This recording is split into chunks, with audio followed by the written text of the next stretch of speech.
Hello friends, आप सभी को नमस्कार। मैं हितेश कुमार एक बार फिर से आप सभी का ज्ञान कोश यूट्यूब चैनल में स्वागत करता हूं। आज है 15 जनवरी और 15 जनवरी से जितनी भी करंट अफेयर्स बनेंगी वो हम आज की वीडियो में पढ़ेंगे। इस वीडियो का पीडीएफ आप सभी ज्ञानकोश टेलीग्राम चैनल से ले लीजिएगा या ज्ञानकोश फेसबुक पेज से आप लोग डाउनलोड कर लीजिएगा ताकि आपको इस वीडियो का पीडीएफ भी मिलता रहे। तो चलिए, ये तो थी थोड़ी सी जानकारी। अब थोड़ी सी जानकारी मैं आपको और भी देता हूं कि अब हमने ज्ञानकोश यूट्यूब चैनल की प्लेलिस्ट बना दी है। अगर आपने कोई भी वीडियो देखनी हो तो आसानी से उन्हें प्लेलिस्ट के माध्यम से ढूंढ सकते हैं। तो ये थी जानकारी। अब हम बढ़ते हैं आज की 15 जनवरी की कुछ करंट अफेयर्स की तरफ। तो पहले तो बात करेंगे 15 जनवरी से संबंधित बातें। जैसे कि आज है 15 जनवरी, तो आज के जो दिन है वो सेना दिवस के रूप में मनाया जाता है। भारतीय थल सेना दिवस, यानी कि इंग्लिश में कहेंगे इंडियन आर्मी डे। 15 जनवरी जो है वो भारत में भारतीय थल सेना दिवस के रूप में मनाया जाता है। और क्यों मनाया जाता है? क्योंकि देखिएगा, इसी दिन 15 जनवरी 1949 को ही के.एम. करियप्पा ने अंग्रेज कमांडर रॉय फ्रांसिस बूचर से भारतीय स्थल सेना के शीर्ष कमांडर का पद प्राप्त किया था। तो इस दिन जो थे वो के.एम. करियप्पा जो थे वो भारतीय स्थल सेना के शीर्ष कमांडर के पद पर नियुक्त किए गए थे। तो इसीलिए इस दिवस को भारतीय थल सेना दिवस के रूप में मनाया जाता है। यह दिवस जो है वो थल सेना की वीरता, अदम्य साहस और शौर्य की कुर्बानी की दास्तान को बयान करता है। तो ये तो थी जानकारी यहां से। लेकिन आज 15 जनवरी केवल सेना दिवस नहीं है, बल्कि आज एक और दिवस है। कौन सा दिवस है? आज भारतीय मौसम विज्ञान विभाग का 146वां स्थापना दिवस भी है। तो बात करें कि इसका गठन कब हुआ था, तो भारतीय मौसम विभाग का जो गठन था वो 1975 में किया गया था। इसका मुख्यालय कहां पे है? नई दिल्ली में है। और अगर बात करें कि जो पृथ्वी विज्ञान मंत्रालय है, इसी के अंतर्गत आने वाली भारतीय मौसम विज्ञान विभाग जो है वो एक शाखा है, एक एजेंसी है। इसके मुख्य कार्य क्या क्या है? तो इसके कार्य है जैसे कि मौसम विज्ञान का प्रक्षेपण करना, मौसम का पूर्वानुमान लगाना, भूकंप विज्ञान की पूरी जानकारी देना। तो ये सारे के सारे जो कार्य है ये भारत मौसम विज्ञान विभाग के कार्य हैं। उसके बाद बात करते हैं कि इसके महानिदेशक कौन है। तो मृत्युंजय महापात्रा जो है वे भारतीय मौसम विज्ञान विभाग के वर्तमान में महानिदेशक है। तो ये तो हमने जानकारियां पढ़ी है 15 जनवरी से संबंधित, यानी कि आज के दिन से संबंधित। अब हम बात करते हैं एक एक करके करंट अफेयर्स की तरफ बढ़ते हैं। जैसे सबसे पहला प्रश्न है आप लोगों की स्क्रीन पे कि डिजिटल ऋण में धोखाधड़ी को रोकने के लिए अब 6 सदस्यीय कार्यदल समिति का गठन किया गया है। तो अब ये गठन जो है 6 सदस्यीय कार्यदल समिति का जो गठन है वो किसके द्वारा किया गया है? तो अब आरबीआई यानी कि रिजर्व बैंक ऑफ इंडिया ने, आरबीआई ने अब ये घोषणा करी गई है कि अब 6 सदस्यीय जो दल है, जो कमेटी है, उसका गठन किया जाएगा। क्यों? क्योंकि डिजिटल ऋण में धोखेधड़ी को रोकने के लिए। पूरी जानकारियां पढ़ते हैं कि इसका उद्देश्य है कि डिजिटल ऋण धोखाधड़ी मामलों के कारण जो डाटा सुरक्षा करना, निजता की पूरी यानी जो प्राइवेसी है उसको पूरी तरह से सक्षम बनाना, पूरी तरह से गोपनीयता का ध्यान रखना और उपभोक्ता संरक्षण जो है वो सुनिश्चित करना भी डिजिटल ऋण को, ये जो कार्यदल समिति है, इसका मुख्य उद्देश्य है। अब बात करते हैं कि इसमें 6 सदस्य बनाए गए, जैसे लिखा ना, ऊपर लिखा भी है कि 6 सदस्य बनाए गए हैं। तो 6 सदस्य कौन कौन है, एक एक करके हम उन सभी 6 के 6 सदस्यों के बारे में पढ़ते हैं।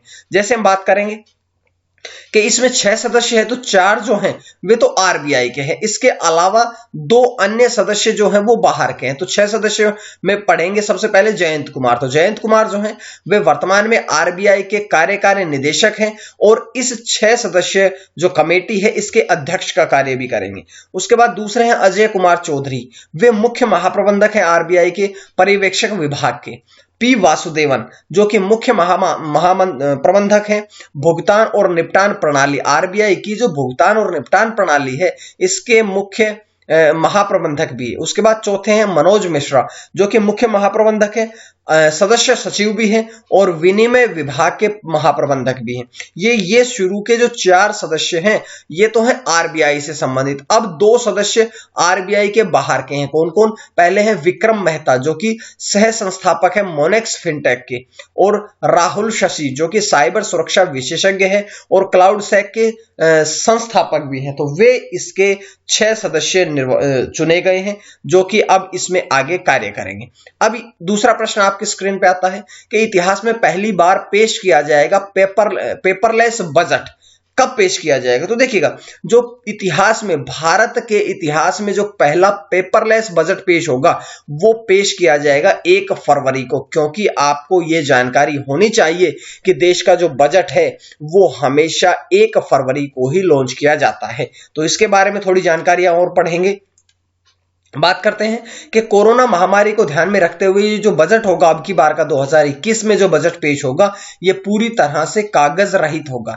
आजादी के बाद ये पहला मौका है, आजादी, भारत के आजाद होने के पश्चात, स्वतंत्र होने के पश्चात ये पहला मौका है जबकि ये पेपरलेस बजट पेश किया जाएगा।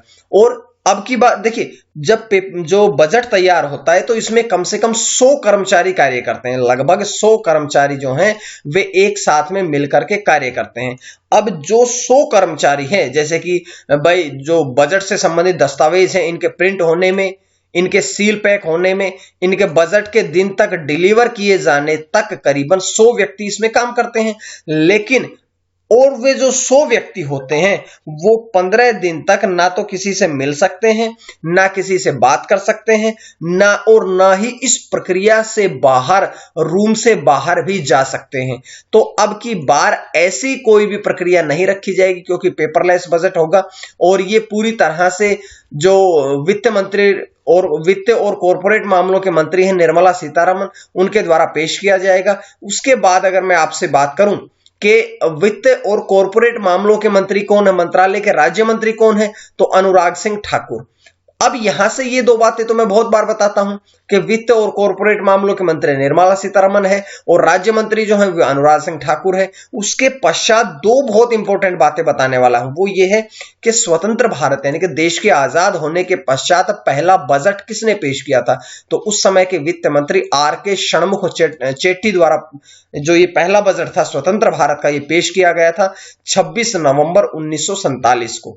उसके बाद बात करते हैं गणतंत्र भारत का पहला बजट किसने पेश किया था, तो जॉन माथाई ने, जो कि 28 अक्टूबर 1950 को पेश किया गया था। तो ये दोनों जानकारियां हैं, इंपॉर्टेंट जानकारियां हैं। उसके बाद तीसरा प्रश्न आपकी स्क्रीन पे आता है कि इंटेल के नए मुख्य कार्यकारी अधिकारी यानी कि सीईओ कौन बने हैं, तो इंटेल के नए सीईओ बने हैं पैट जेलसिंगर यानी कि ऑप्शन सी जो है वो आपका यहां से प्रश्न सही होगा। ऑप्शन सी जो है वो आपका सही होगा और उन्होंने स्थान लिया है बॉब स्वान का।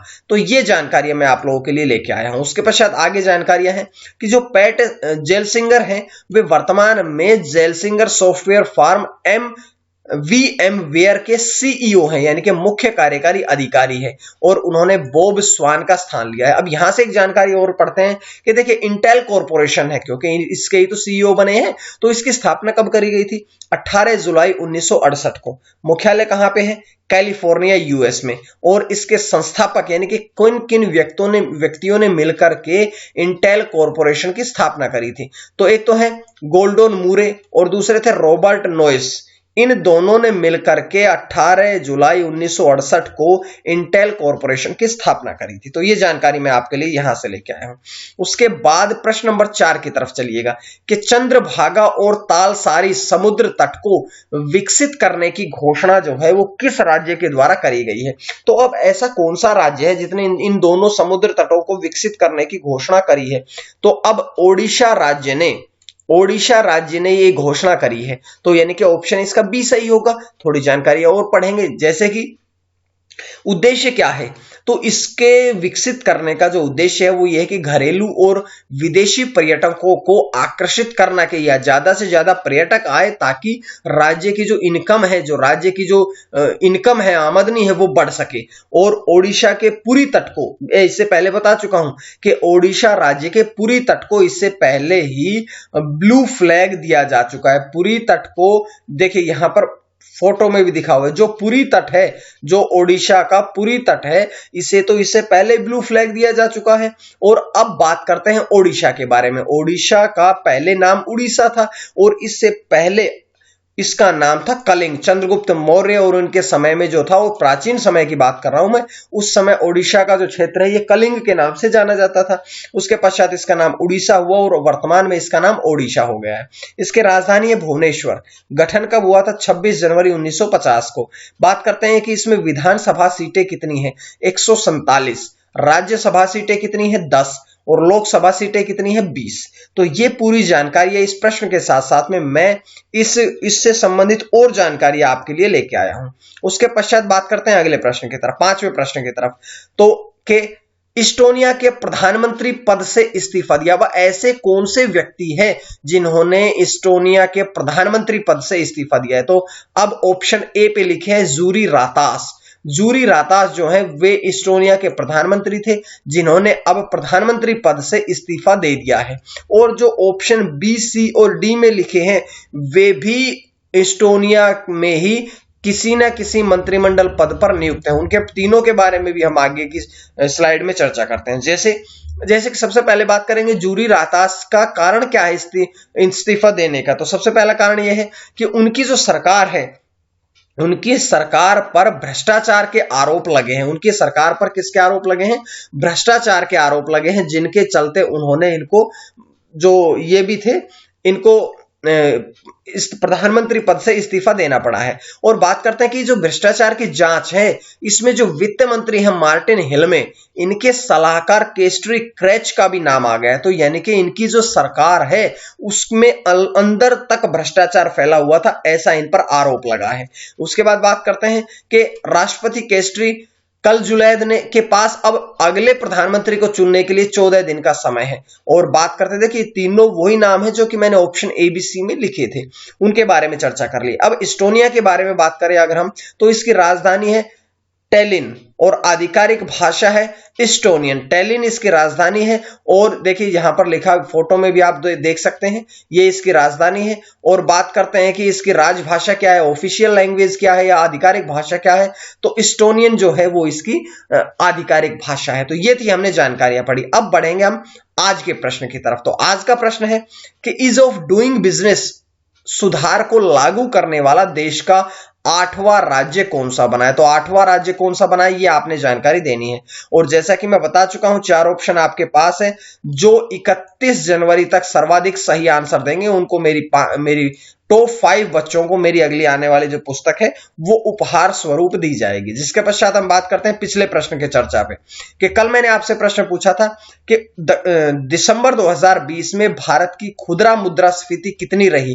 तो 4.59% रही है। तो ये जानकारी सभी ने लगभग सही दी है, उसके लिए आप सभी का बहुत बहुत धन्यवाद। जिसके पश्चात हम बढ़ते हैं आज के छठे प्रश्न की तरफ। तो छठा प्रश्न आपकी स्क्रीन पे आता है कि मुफ्त पेयजल योजना किस राज्य के प्रशासन द्वारा शुरू की गई है? मुफ्त पेयजल यानी कि पीने का पानी जो है वो अब मुफ्त प्रदान किया जाएगा, ऐसी योजना किस राज्य के प्रशासन द्वारा करी गई? तो ऑप्शन डी यानी कि तेलंगाना राज्य में अब ऐसी घोषणा करी गई है कि 20,000 लीटर तक का पानी जो है वो मुफ्त में प्रदान किया जाएगा। और ये घोषणा किसके द्वारा करी गई है? तो ये घोषणा या इसकी शुरुआत जो है वो तेलंगाना नगर प्रशासन के केटी रामा राव द्वारा करी गई है। और इससे 9 लाख से अधिक परिवारों को लाभ होगा। 9 लाख से अधिक परिवार जो है वो इसका लाभ ले सकेंगे और जितने भी स्लम परिवार हैं उनके लिए इसका कोई भी बिल चार्ज नहीं किया जाएगा। तो ये जानकारी मैं आपके लिए यहां से लेके आया हूं क्योंकि अब वहां चुनाव भी होने वाले हैं कुछ दिन बाद।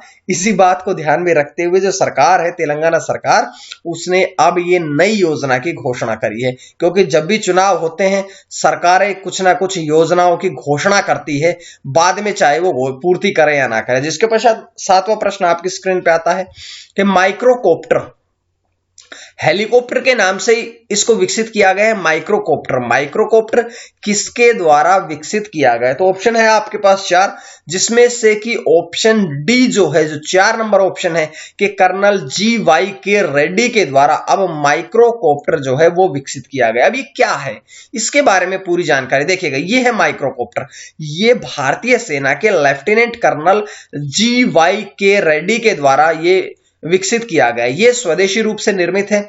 इसका उपयोग किस लिए किया जाएगा? क्योंकि ये जो है इसमें कैमरा लगा है और जब भी कोई ऐसी स्थिति हो कि जैसे आतंकवादी किसी घर में, कमरे में या कहीं भी घुस जाते हैं तो उनकी वास्तविक स्थिति की जांच करने के लिए, उसकी वास्तविक स्थिति की जांच करने के लिए ही, उनकी गतिविधियों पर निगरानी रखने के लिए ही ये माइक्रोकॉप्टर जो है ये विकसित किया गया। बात करते हैं कि इसका सफल परीक्षण भी किया जा चुका। कब, कहां पर किया गया? तो जम्मू कश्मीर के एक पैरा स्पेशल फोर्स बटालियन द्वारा इसका जो है वो सफल परीक्षण भी किया जा चुका है। तो ये भारतीय सेना द्वारा शुरू किया गया। तो थोड़ी बातें पढ़ेंगे क्योंकि भारतीय सेना दिवस भी है, तो वहां से थोड़ी बातें तो हमने आज पढ़नी चाहिए। जैसे बात करता हूं कि भारतीय सेना की स्थापना कब हुई थी। 1 अप्रैल 1995 में। मुख्यालय कहां पे है? नई दिल्ली में। इसका आदर्श वाक्य क्या है? सर्विस बिफोर सेल्फ, के अपने आप से भी पहले दूसरों की सेवा करना ही इसका जो है आदर्श वाक्य है, मोटो है। और वर्तमान में अगर मैं बात करूं कि थल सेना अध्यक्ष कौन है, तो जनरल मनोज मुकुंद नरवाणे जो है वे थल सेना अध्यक्ष है वर्तमान में। तो ये पूरी जानकारी मैंने आपको यहां से दी है। जिसके पश्चात हम बढ़ते हैं आज के अगले प्रश्न की तरफ, 8वें प्रश्न की तरफ, कि पुर्तगाल के नए राजदूत बनाए गए। तो पुर्तगाल के नए राजदूत कौन बनाए गए हैं? तो अभी पुर्तगाल के जो नए राजदूत हैं वो बने हैं मनीष चौहान, यानी कि ऑप्शन बी जो है, सेकंड ऑप्शन जो है वो आपका सही रहेगा। तो ये जानकारी मैंने आपको यहां से दी है। जिसके पश्चात थोड़ी सी जानकारी और भी पढ़ते हैं। जैसे कि मनीष चौहान जो है वे 1994 बैच के IFS अधिकारी है, भारतीय विदेश सेवा अधिकारी है, और वे वर्तमान में विदेश मंत्रालय में संयुक्त सचिव के पद पर कार्यरत है, जो कि अब पुर्तगाल में भारत के नए एम्बेसडर बना दिए गए। ये पुर्तगाल की रही। देखिएगा, बात करें पुर्तगाल की राजधानी की, तो पुर्तगाल की राजधानी है लिस्बन। लिस्बन जो है वो पुर्तगाल की राजधानी है। अगर बात करें मुद्रा की, तो यूरो। राजभाषा कौन सी है? पुर्तगाली है। और प्रधानमंत्री कौन है? तो एंटोनियो कोस्टा। एंटोनियो कोस्टा जो हैं वे पुर्तगाल के वर्तमान में प्रधानमंत्री हैं। जिसके बाद 9वां प्रश्न आपकी स्क्रीन पे आता है कि नोमुरा ने वित्त वर्ष 2020-21 में भारत की GDP का अनुमान कितना लगाया है। तो नोमुरा ने जो अनुमान लगाया है वो लगाया है 6.7% नकारात्मक, यानी कि वित्त वर्ष, ये पिछले वित्त वर्ष में तो भारत की GDP बहुत नीचे गिर गई थी, लेकिन अब की बार भी नीचे ही रहेगी। कितनी? 6.7% नकारात्मक की उसने अभी आकलन किया गया। जिसके पश्चात बात करते हैं, थोड़ी सी और भी जानकारी है। जैसे कि साथ ही वित्त वर्ष 2021-22 के लिए यह आकलन 13.5% वृद्धि का कर दिया गया कि अब की बार तो नकारात्मक रहेगी, लेकिन अगली जो वर्ष रहेगा 2021-22 जो रहेगी उसमें ये पॉजिटिव में चला जाएगा, वृद्धि में चला जाएगा। कितना? 13.5%। और यहां से छोटी सी जानकारी मैं आपको और देता हूं कि नोमुरा ने यह घोषणा करी है। तो नोमुरा के अध्यक्ष और CEO कौन है? तो केंटारो ओकुडा जो है वे नोमुरा के वर्तमान में अध्यक्ष और CEO है। जिसके पश्चात आज का आखिरी प्रश्न आपकी स्क्रीन पे आता है कि भारत में प्रति व्यक्ति उत्सर्जन और प्रति व्यक्ति ऊर्जा खपत सबसे कम हुई है, ये घोषणा किसने करी है? तो ये घोषणा करी गई है ऊर्जा मंत्री RK सिंह ने, यानी कि RK सिंह जो है, ऑप्शन बी जो है वे भारत के ऊर्जा मंत्री हैं, और उन्होंने ये घोषणा करी गई है कि प्रति व्यक्ति उत्सर्जन और प्रति व्यक्ति जो ऊर्जा खपत है वो भारत की सबसे कम हुई है। इसके बारे में थोड़ी जानकारी और पढ़ेंगे कि ये घोषणा जो है उन्होंने 30वें राष्ट्रीय ऊर्जा संरक्षण पुरस्कार प्रदान करते हुए ये जानकारी दी है। और भारत का जो लक्ष्य है, एम है, वो ये है कि 2005 के स्तर की तुलना में 2030 तक जो उत्सर्जन की तीव्रता है उसको 35% से घटा करके 33% करने का लक्ष्य निर्धारित किया गया है। तो ये थी आज की कुछ करंट अफेयर्स जो मैं आपके सामने लेके आया हूं। उम्मीद है आपको पसंद आई होगी, और अगर पसंद आई तो आप लोग ज्ञानकोश यूट्यूब चैनल को सब्सक्राइब कर लीजिएगा। इसका PDF के लिए आप ज्ञानकोश फेसबुक पेज को ज्वाइन करें, या फेसबुक या ज्ञानकोश नाम से ही टेलीग्राम चैनल है, आप उसको ज्वाइन करें। तो आज के लिए इतना ही। मां सरस्वती की कृपा आप सभी पर बनी रहे। आप सभी का बहुत बहुत धन्यवाद।